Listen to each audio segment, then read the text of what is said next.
Hi friends, അസ്സാം വലൈക്കും. അപ്പോൾ ഇന്ന് ഞാൻ വന്നിട്ടുള്ളത് നല്ല ടേസ്റ്റി ആയിട്ടുള്ള ഒരു ചക്കക്കുരു ഫ്രൈൻ്റെ റെസിപ്പി ആയിട്ടാണ്. അധികം ഓയിലൊന്നും ഇല്ലാതെ തന്നെ നമുക്കിത് എങ്ങനെ ഫ്രൈ ചെയ്തെടുക്കാൻ നോക്കാം. അപ്പോൾ എല്ലാവരും ഒന്ന് വീഡിയോ സ്കിപ്പ് ചെയ്യാതെ തന്നെ കണ്ടു നോക്കുക. അപ്പോൾ അതിനായിട്ട് ഞാനിവിടെ കുറച്ച് ചക്കക്കുരു എടുത്തിട്ടുണ്ട്. എന്നിട്ട് ഇതുപോലെ നീളത്തിലൊന്ന് കട്ട് ചെയ്തെടുത്തിട്ടുണ്ട്. ഇനി നമുക്കിതൊന്ന് വേവിച്ചെടുക്കണം. അപ്പോൾ അതിനായിട്ട് ഞാനൊരു പാൻ എടുത്തിട്ട് നമ്മൾ കട്ട് ചെയ്തെടുത്തിട്ടുള്ള ചക്കക്കുരു ഫുള്ളായിട്ട് ഇതിലേക്ക് ഇട്ട് കൊടുക്കുന്നുണ്ട്. ഇനി ഇതിലേക്ക് നമുക്കൊരു 1/2 ടീസ്പൂൺ മഞ്ഞൾപ്പൊടിയും ആവശ്യത്തിനുള്ള ഉപ്പും കൂടെ ചേർത്ത് കൊടുക്കുക.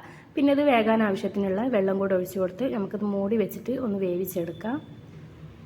ഇപ്പോൾ നമ്മുടെ ചക്കക്കുരു നന്നായിട്ടൊന്ന് തിളച്ചിട്ടുണ്ട്. ഈ ഒരു വെള്ളം നമുക്ക് നന്നായിട്ട് തന്നെ വറ്റിച്ചെടുക്കാം. ഇപ്പോൾ നമ്മുടെ ഇതിലുള്ള വെള്ളമൊക്കെ ഫുള്ളായിട്ട് തന്നെ ഒന്ന് വറ്റി വന്നിട്ടുണ്ട്. ചക്കക്കുരു നല്ലപോലെ തന്നെ വെന്ത് വന്നിട്ടുണ്ട്. ഇനി നമുക്കിതിലേക്കൊരു അരപ്പ് തയ്യാറാക്കാം. അതിനായിട്ടൊരു 15 അല്ലി ചെറിയ ഉള്ളിയും 5 അല്ലി വെളുത്തുള്ളിയും കൂടെ എടുത്തിട്ടുണ്ട്. ഇനി നമുക്ക് ഒരു പാൻ അടുപ്പത്ത് വെച്ചിട്ട് അതിലേക്ക് ഒരു 2 ടേബിൾ സ്പൂൺ വെളിച്ചെണ്ണ ഒഴിച്ചു കൊടുക്കുക. എന്നിട്ട് നമ്മൾ ചതച്ചെടുത്തിട്ടുള്ള വെളുത്തുള്ളിയും ചെറിയ ഉള്ളിയും കൂടിയിട്ട് നമുക്കിതിലേക്ക് ചേർത്ത് കൊടുക്കാം. നന്നായിട്ട് നമുക്കിതൊന്ന് മൂപ്പിച്ചെടുക്കണം. ഒരു ഗോൾഡൻ കളർ ആകുന്നവരെ നമുക്കിതൊന്ന് മൂപ്പിച്ചെടുക്കാം. അപ്പോൾ നമ്മുടെ ഉള്ളിയൊക്കെ നന്നായിട്ടൊന്ന് മൂത്ത് വന്നിട്ടുണ്ട്. ആ ഒരു സമയത്ത് ഞാനിതിലേക്ക് 2 ടീസ്പൂൺ മുളകും പൊടി ചേർത്ത് കൊടുക്കുന്നുണ്ട്. എരിവുള്ള മുളകും പൊടി തന്നെയാണ് ഞാനിവിടെ ചേർത്ത് കൊടുത്തിട്ടുള്ളത്. ഒരു ലോ ഫ്ലെയിമിൽ വെച്ചിട്ട് നമുക്കിത് നന്നായിട്ട് തന്നെ ഒന്ന് വഴറ്റിയെടുക്കാം.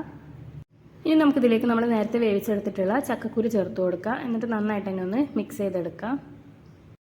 അതുപോലെ തന്നെ നമ്മളിത് വേവിച്ചെടുത്തിട്ടുള്ള ചക്കക്കുരായ കാരണം നല്ല സ്പീഡിലിട്ടിട്ട് കയ്യിൽ വെച്ചിട്ട് നമ്മളിത് കുത്തി ഉടച്ചു കൊടുക്കരുത്. അപ്പോൾ അത് പെട്ടെന്ന് തന്നെ പൊടിഞ്ഞു പോകും. അപ്പോൾ നമ്മളിത് ഫുള്ളായിട്ട് തന്നെ ഒന്ന് മിക്സ് ചെയ്തെടുത്തിട്ടുണ്ട്. കുറച്ച് കറിവേപ്പിലയും കൂടി ഇട്ട് കൊടുക്കുക. ഇനി നമ്മളിത് ലോ ഫ്ലെയിമിൽ വെച്ചിട്ടൊന്ന് ഇടയ്ക്കുന്ന ഇതുപോലെ ഒന്ന് ഇളക്കി കൊടുത്ത് നമുക്കിത് നല്ലപോലെ ഫ്രൈ ചെയ്തെടുക്കാം.